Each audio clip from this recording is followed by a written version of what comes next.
네, 어서 오십시오.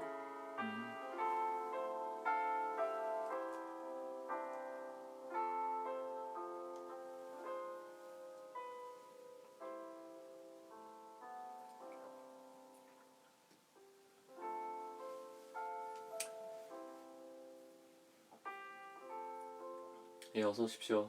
예, 오늘 좋은 아침입니다.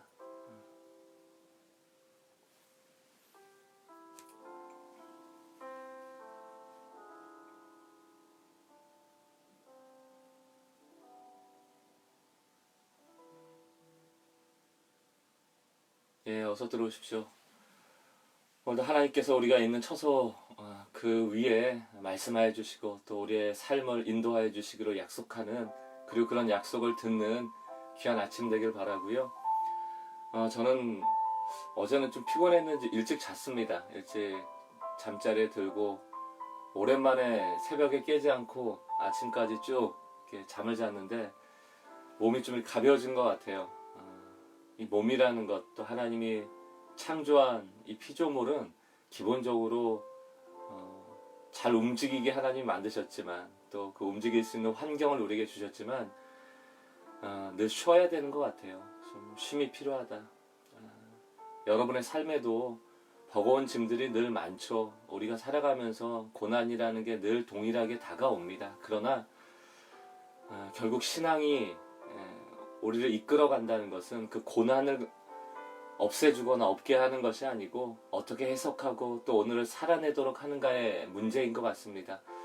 오늘 아침을 시작하면서 편안한 잠을 얘기할 수는 없겠지만 오늘 하루 영적인 쉼이 좀 우리에게 주어지고, 머릿속에 무거운 생각들, 또 어차피 우리가 해결할 수 없는 많은 것들, 그 염려함으로 키를 한 자나 더 잘하게 할 수 있겠느냐라는 예수님의 말씀처럼 염려가 우리를 삼키지 않도록 우리 영혼에 쉼이 있는 하루 되기를 바라고, 또 오늘 하루가 다 마쳐진 다음에 저녁에 좀 피곤하신 분들은 푹 좀 쉬실 수 있는, 잠자리에 들 수 있는 그런 축복도 있기를 또 바랍니다. 오늘 이 시간 우리 같이 기도할 때 하나님, 오늘 하루도 내 영혼에 평안함이 필요합니다. 샬롬, 샬롬. 하나님을 잊지 않는 샬롬. 도대체 무엇 때문에 우리가 살아가면서 하나님 없는 것처럼 살아가는가? 하나님을 조금 더 인식하지 못하고 살아가는가? 뭐에 빠져서? 뭐가 우리를 사로잡고 있는가? 그런 하나님 외에 나를 사로잡고 있는 우상들을 발견하고 오늘 아침에 하나님만 나는 붙잡고 살겠다라는 결단이 있는 아침 되어지기를 소망합니다. 그렇게 주님만 보여지는 하루 되게 하여 주옵소서. 오늘도 주님의 말씀이 내 눈과 귀를 사로잡아 주옵소서. 오늘 같이 한번 주님께서 주실 그 은혜를 구하며 또 오늘 하루를 주님 앞에 맡겨드리며 감사하는 마음, 찬양하는 마음을 가지고 주님 앞에 잠시 기도하고 우리 말씀을 나누도록 하겠습니다. 같이 기도하겠습니다.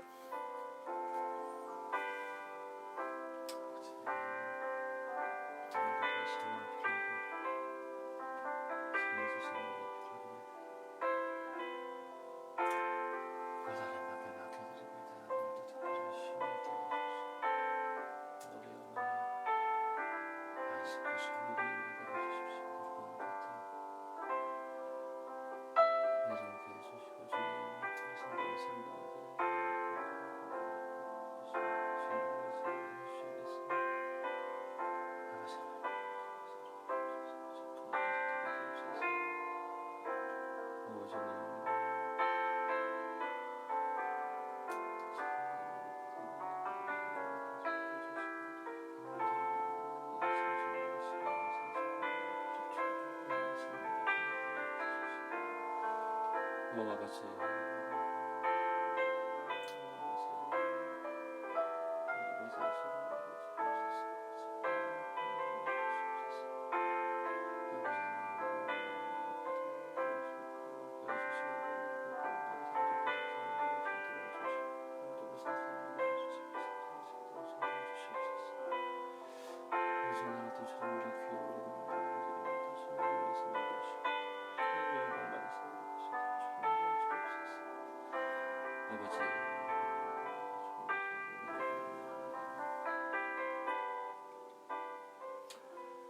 살아계신 하나님, 오늘도 우리의 삶의 주관자 되어주셔서 감사합니다. 오늘도 귀한 아침을 허락하셨는데 이 하루 온종일 주님과 동행하는 하루 되게 하여 주옵소서.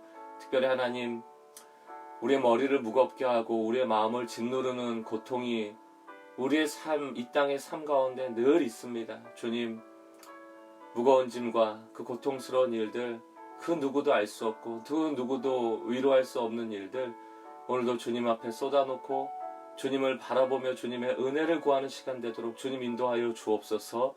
특별히 하나님, 육신의 고통으로, 질병으로 고통받고 있는 분들 계십니까? 주님, 그 아픈 곳에 주님 손대어 주시고 위로하여 주시고 치유의 은혜를 베풀어 주시고, 영적으로 짓눌린 자가 있습니까? 아버지, 사단의 시험이 그들에게 없도록 주님 막아주시고 그 영이 맑아지도록 주님 도와주시고, 오늘도 하나님만 바라볼 때 하나님이 주시는 특별한 은혜가 그 가정과 그 개인에게 임하는 귀한 아침 되도록 주님 은혜 허락하여 주옵소서. 예수 그리스도의 이름으로 기도 올리옵나이다. 아멘. 코로나19 때문에 여러 가지 일상의 리듬이 깨어지신 분들이 계실 텐데요. 어떻게 하든지 복구하시는 은혜가 있길 바라고, 특별히 교회 안에서도 좀 아픈 분들 소식이 들립니다. 기도하고 그 어려움의 때를 주님과 함께 넘어가는 은혜가 있길 바라고요. 경제적으로 또 사업으로 개인적인 관계의 문제로 우리가 늘 일상 속에 이런 어려움들이 다가옵니다. 그러나 그때마다 염려하고 낙심하고 낭망하여 이불 뒤집어 쓰고 집안에 웅크러 있지 마시고요. 우울해하지 마시고요. 좀 오늘 날이 좋으면 밖으로 나가서 꽃 구경도 좀 하시고 그 자연 속에서 주님의 역사를 좀 바라보시고, 이럴 수 있는 여유가, 또 일상의 리듬이 여러분의 삶에 좀 회복되어지고 복구되어지는 은혜가 있기를 이 아침에 간절히 바랍니다. 오늘 마가복음 13장 말씀 보겠습니다. 14절로 37절인데요. 오늘 이 말씀은 좀 쉽지 않은 본문인데 종말에 대한 이야기입니다. 종말에 대한 이야기고, 어제 이제 성전이 파괴되고 또 마지막 때가 올 것이다, 이런 연장선상의 얘기를 했는데, 오늘은 여러 가지 해석이 가능하지만 이것을 단지 종말의 징조라고 해석하기보다는 성전이 파괴될 것에 대한 이야기, 그리고 그것이 유대인들에게 굉장히 힘든 일이 될 거라는 이야기이고, 그럼에도 불구하고 성전이 파괴됨에도 불구하고 예수님께서 이 땅에 오심으로 새 성전이 되어주시기로 약속하셨다는 그 약속을 붙잡으라는 것이죠. 새 시대가 열렸다는 것. 그리고 이제 마지막에 가면은 또 종말의 때에 대한 이야기가 나오지만 그때는 우리가 알 수가 없습니다. 그러므로 알 수 없는 그때를 알려고 애쓰지 말고 항상 깨어 있어라, 이제 이런 메시지가 되겠습니다. 그래서 성전이 파괴될 것에 대한 예언의 말씀과 마지막 때가 올 것이라는 예언의 말씀이 두 가지가 좀 혼용되어 있다는 것을 보시면서 우리가 14절부터 좀 보겠습니다. 오늘은 전체는 읽지 않겠습니다. 좀 본문이 길기 때문에 한 절 한 절 좀 중요한 포인트만 살피고 여러분들에게 하나님이 오늘 깨닫게 하시는 말씀을 붙잡고 나가셨으면 좋겠습니다. 14절, 멸망에 가증한 것이 서지 못할 곳에 선 것을 보거든. 이게 여러 가지 해석이 가능해요. 멸망에 가증한 것이 서지 못할 것에 선 것을 보거든. 악한 것이 어떤 잊지 말아야 될 곳에 이제 있게 된다는 거죠. 예를 들면 뭐 솔로몬 성전에 바벨론이 침략해 와서 그 성전을 파괴하고 그 안에 있는 물건들을 가져가고, 이런 것들도 바벨론의 이방인들이 성전이라는 거룩한 곳에 들어가지 말아야 되는 것이죠. 뭐 이제 이런 맥락이죠. 그 밑에 매일 성경을 가지신 분은 그 주석이 밑에 초록색 글자로 있지 않습니까? 한번 읽어보겠습니다. 멸망에 가증한 것이 서지 못할 곳에 선 것은 주후 70년에 티투스 장군에 의해 성소가 더럽힌 사건으로 볼 수도 있고, 성전이 파괴되기 직전인 주후 67년이나 68년에 몇몇 열심당원이 성전에서 소란을 일으킨 사건도 될 수 있다. 예수님이 이때를 예언한 것이다, 이렇게 이야기를 하는 것이죠. 특별히 주후 70년에는 유대인들이 로마에서 독립하기 위해서 유대 로마 전쟁이 있었을 때고요. 로마의 장군인 티투스가 유대인들을 굴복시키고 성전에 들어갔다라는 이야기입니다. 이제 그 사건을 멸망에 가증한 것이 서지 못할 것에 섰다, 이 이야기로 이제 해석하기도 합니다. 어쨌든 성전이 파괴되고 성전이 더럽혀질 날이 있다는 것입니다. 그것은 종말의 때에 오는 사건이 아니고 그 중간에 성전이 실제적으로 파괴되는 사건들이 있을 것이라는 예언이라고 말할 수 있는 것이죠. 그때에 우리가 예를 들어 유대 로마 전쟁으로 해석을 해서 로마의 압제가 그 유대인들에게 다가올 때라고 해석도 가능할 것입니다. 어쨌든 환란의 때죠. 어려울 때죠. 정말 못지않게 유대인들에게는 참 힘들 때가 온다는 것입니다. 14절 중반절 그때 유대에 있는 자들은 산으로 도망할지어다 지붕 위에 있는 자는 내려가지도 말고 집에 있는 무엇을 가지러 들어가지도 말며 밭에 있는 자는 겉옷을 가지러 뒤로 돌이키지 말지어다. 그날에는 아이 벤 자들과 젖먹이는 자들에게 화가 있으리로다. 이 전쟁의 때 가장 힘든 것이 바로 약한 약자들이잖아요. 특히 아이들을 가지고 있는 엄마들 그런 힘든 일이 극한의 어려운 일들이 닥칠 것이다라는 겁니다. 그리고 18절에 보면 특별히 이 일이 겨울에 일어나지 않기를 기도하라. 겨울은 인생에서도 그렇습니다만 실제적으로도 참 어려울 때잖아요. 19절 이는 그날이 환란의 날이 되겠습니다. 하나님께서 창조하신 시초부터 지금까지 이런 환란이 없었고 후에도 없으리라. 그러니까 유대인들에게 주어질 환란의 때가 있다는 것입니다. 특별히 유대인들은 성전을 너무너무 중요하게 여기지 않았습니까? 근데 성전에 다시 말하면 이방인들이 서지 못할 그곳에 그런 로마인들이 서서 그 성전을 파괴하는 일들은 유대인들에게 상당히 어려운 일이 되었을 것이라는 겁니다. 20절입니다.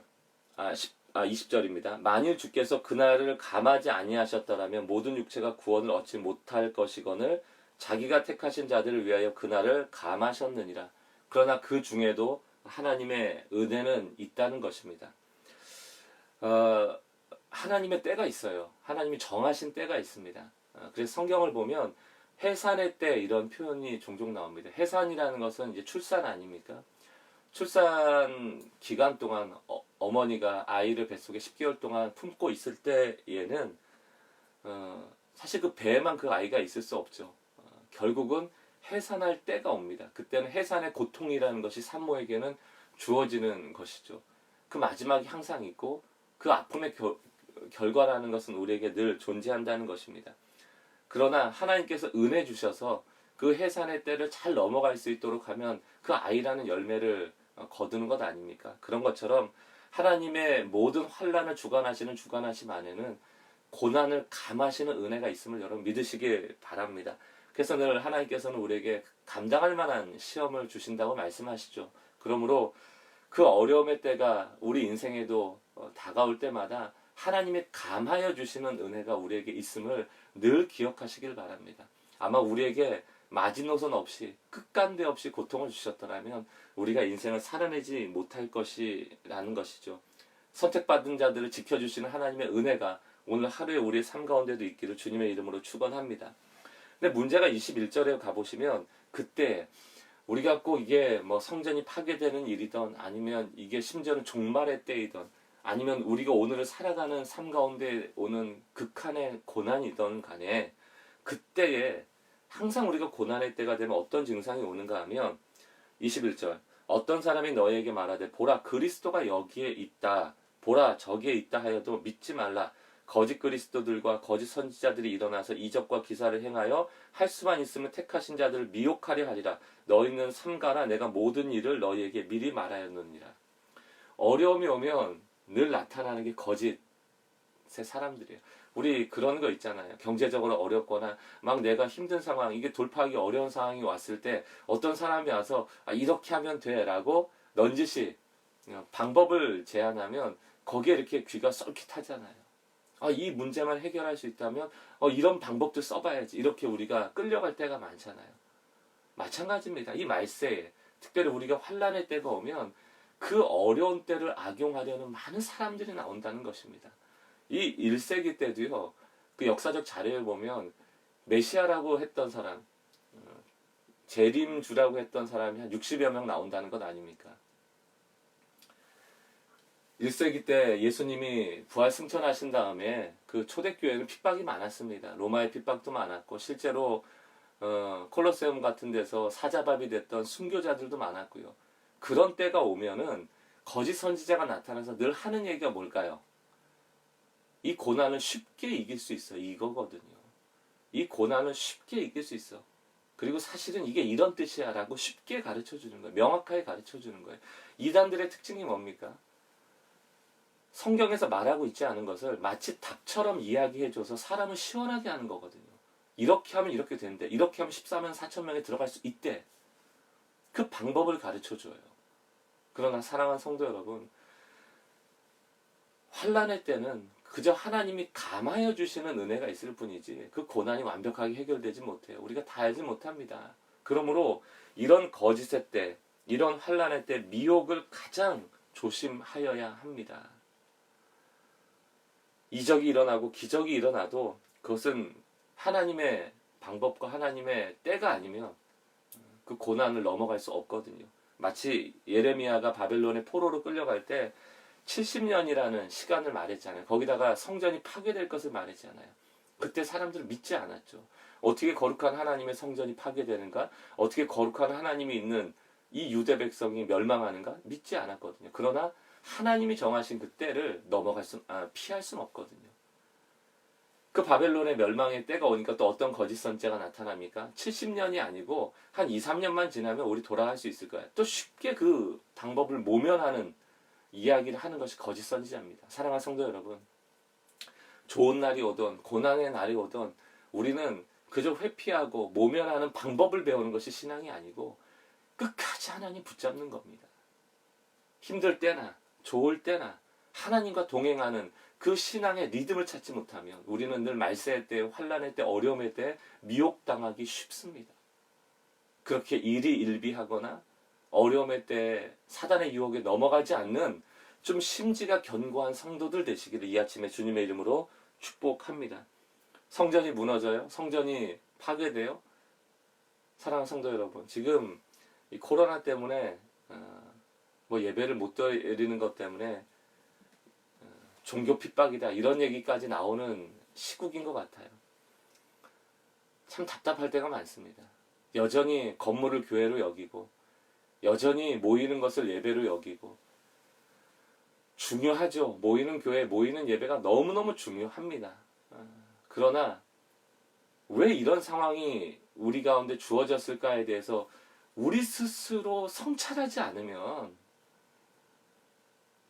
예배가 뭔지 교회가 뭔지 그렇다면 나는 누구인지에 대한 성찰이 이러한 어려움의 때에 주어지지 않으면 소망이 없어요. 소망이 없어요. 우리 사랑하는 성도 여러분, 성전이 파괴될 겁니다. 그 얘기예요. 지금 예수님 하는 얘기가. 너희가 그렇게 좋아했던 솔로몬 성전도 파괴됐고 너희가 그렇게 화려하게 보았던 헤롯 성전도 결국은 로마에 짓밟혀 없어질 거다. 무슨 메시지입니까? 예수님이 죽음을 앞두고 십자가 앞에서 하실 일이 뭐예요? 새 성전이 되어주시는 일이에요. 새 성전이 되어주시는 일. 예수를 붙잡으라는 것입니다. 성전이 파괴되고 성전이 무너지고 예수가 세워질 것이라는 얘기를 끊임없이 지금 교육하고 있는 것이거든요. 오늘 우리에게 무슨 얘기를 하고 있는 것입니까? 모이는 예배가 중요하지만 교회 건물이 성전이라는 이름으로 화려하게 치장되어 있는 거 그거 좋다고요. 모일 수 있으니까. 그러나 거기에 예수가 있는가? 그거 계속 질문하고 있는 겁니다. 그리스도가 있는가? 그리스도가 있다면 교회는 어떤 모습이 되어야 되는가? 그것을 다시금 이 어려움의 때 우리가 돌아보지 아니하면 이 코로나19가 지난 다음에 우리는 똑같이 회개할 겁니다. 교회 건물 쓸고 닦고 맨날 교회 안에 머물러서 그 안에서 지지고 볶고 그게 신앙생활의 전부인 것처럼 여기면서 그렇게 살겠죠. 예수의 핏값으로 주고 산 교회는 건물이 아닙니다. 바로 우리들이고 우리들의 모임이고 지금 코로나19가 있지만 여러분들 사람들하고 만나잖아요. 335 사회적 거리 두기를 하지만 성도들에게 전화할 수 있고 연락할 수 있고 교제할 수 있죠. 그것 자체가 예배이고 그것 자체가 아름다운 성전임을 우리가 경험하지 못한다면 우리는 또 과거를 회귀해서 장로들의 전통이라고 하는 그 전통에 빠져서 우리는 또 잘못된 종교생활로 돌아갈 수밖에 없을 것입니다. 하나님이 저는 주신 좋은 기회라고 봅니다. 우리가 신앙의 본질을 찾아갈 수 있는 그런 좋은 시간이 될 수 있기를 바라고요.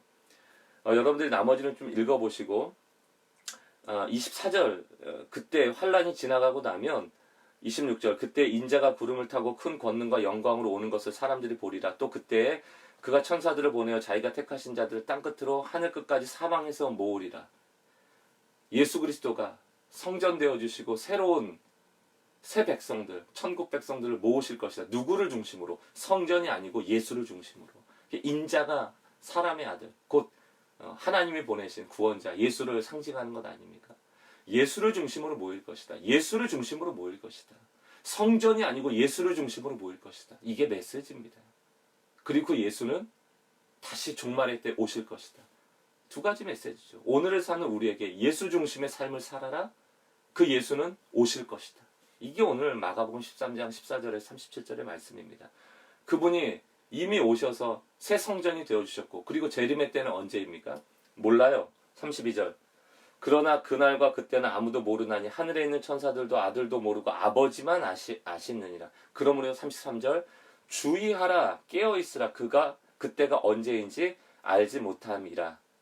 뒤에 이 34절부터 37절까지 계속 강조되는 단어가 뭡니까? 깨어있어라. 어제도 말씀드렸죠. 종말의 때를 준비하는 방법은 따로 있질 않습니다. 비법이 있질 않아요. 신천지와 같이 14만 4천에 들어가겠다고 모든 삶을 다 내동댕이 쳐버리고 그저 전도하고, 전도도 아니죠. 자기가 살기 위해서 남을 이용하는 것이죠. 이런 비법이나 특급 비법을 추구하면서 살다 보면 결국 거짓 선지자들한테 미혹당하니 너는 말씀대로 오늘을 살아내라는 것이죠. 정의와 공의를 펼치고 사랑을 실천하고 욕심 부리지 말고 하나님 사랑하고, 그래서 주님을 더 의지하고 그 사랑이 누군가에게 퍼져갈 수 있도록 오늘 마주대하는 한 사람 한 사람을 귀히 여기고, 그게 신앙의 리듬입니다. 오늘 그 종말의 때를 깨어있음으로 기다리는 우리 성도님들 되시기 바라고, 그게 오늘일지 내일일지 아무도 몰라요. 그러므로 우리는 경각심을 가지고 마치 오늘이 마지막 날인 것처럼 주님이 주셨던 사람을 사랑하고 하나님을 사랑하라는 이 율법의 계명을 오늘 하루도 실천해내며 기쁨으로 살아가시는 모든 성도님들 되시길 주의 이름으로 축원합니다. 오늘 좀 긴 본문이고 어려운 본문입니다만 여러분들이 다시 한번 읽어보시면 좋을 것 같아요. 한 5분 정도 여러분에게 주시는 메시지를 귀 기울여 드리면서 개인적으로 성경을 읽는 시간을 좀 갖도록 하겠습니다.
우리 사랑하는 성도 여러분, 우리 한 가지 기도할 때요, 쉬운 신앙은 없습니다.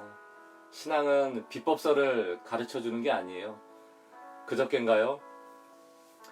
과부의 헌금 이야기를 드렸었잖아요. 그 가난한 과부가 두 렙돈, 한 고드란트, 한 1,000원 남짓 되는 돈을 헌금했습니다. 예수님이 그 전부를 드렸다 얘기하신 후에 그 과부한테 돈 주지 않아요. 과부의 삶을 부유하게 만들어주지 않아요. 우리가 성경을 보면서 정말 귀중한 것을 발견하고 내 삶의 영적인 원리로 잡아가기보다는 그저 내 삶을 풍요롭게 하는 수단으로 이용하려 할 때가 얼마나 많은지 모릅니다. 쉽게 그저 내 삶에 도움이 되는 영역에 대해서 우리가 얻으려고 할 때가 너무너무 많죠. 오늘 좀 주님께서 쉬운 신앙은 없다. 고난이 있고 인생의 역경이 있지만 그러나 감하는 은혜가 있고 예수님 붙잡는 삶 가운데 주님의 은혜가 있다. 그것을 우리가 기대하고 바라며 살아가는 것이죠. 그 은혜가 오늘 무엇으로 올지 우리는 알 수 없습니다. 그러나 오늘도 살아가게 하실 그 주님을 바라보며 오늘 주신 음성 가지고 한 1분 정도라도 하나님 앞에 진정으로 기도하고 내 삶을 맡기는 시간 가졌으면 좋겠습니다. 같이 한번 기도하겠습니다. 아버지 하나님, 오늘도 귀한 우리에게 한날을 주셨습니다. 고난과 환난이 우리를 기다리고 있을지라도 아버지 하나님, 그것을 이겨나갈 수 있는 우리 모두가 되기를 원합니다. 아버지 하나님, 우리 삶에 비법이 있는 것도 아니고 우리 삶에 그래서 잘 돌아가는 것도 아니고 주님의 의지하고 주님을 바라는 삶이 되고 합니다. 아버지, 중보하는 자들을 위해 아버지 하나님 그 삶을 주님께서 축복하여 주시고 아버지 하나님 감하는 은혜를 주십시오. 또한 아버지께서 예비하신 은혜를 주십시오.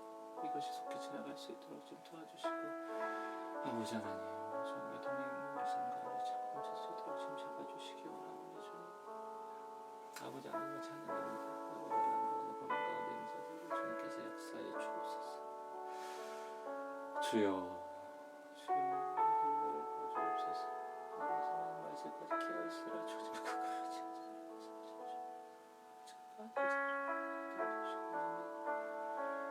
주님 모든 것으로 누리실 주님을 바라 우리에게 승리 주실 주님을 바라 예비하실 주님을 바라 오늘 한날도 주시고 오늘 주시고 오늘도 깨어있어 도와주시옵소서. 날마다 깨어있기 원합니다. 이 순간을 모면하는 시간에 날마다 깨어있는 시간에 좀 도와주시고 아버지 하나님 피하게 해주시고 아버지 하나님의 은혜로 찬양받는 하루가 될 수 있도록 좀 도와주시기 원합니다. 아버지 하나님 그렇게 해주시기 원합니다. 아버지, 오늘도 하루를 시작합니다. 주님 동행하여 주시고 그저 모면하려고 하나님을 이용하는 신앙이 아니고 늘 깨어서 하나님과 동행하는 하루가 되도록 주님 은혜 허락하여 주옵소서. 오늘도 하늘에서 우리의 필요를 공급하시는 주님의 필요를 바랍니다. 주님 은혜 허락하여 주옵소서. 예수 그리스도 귀하신 이름으로 간절히 기도 올리옵나이다. 아멘.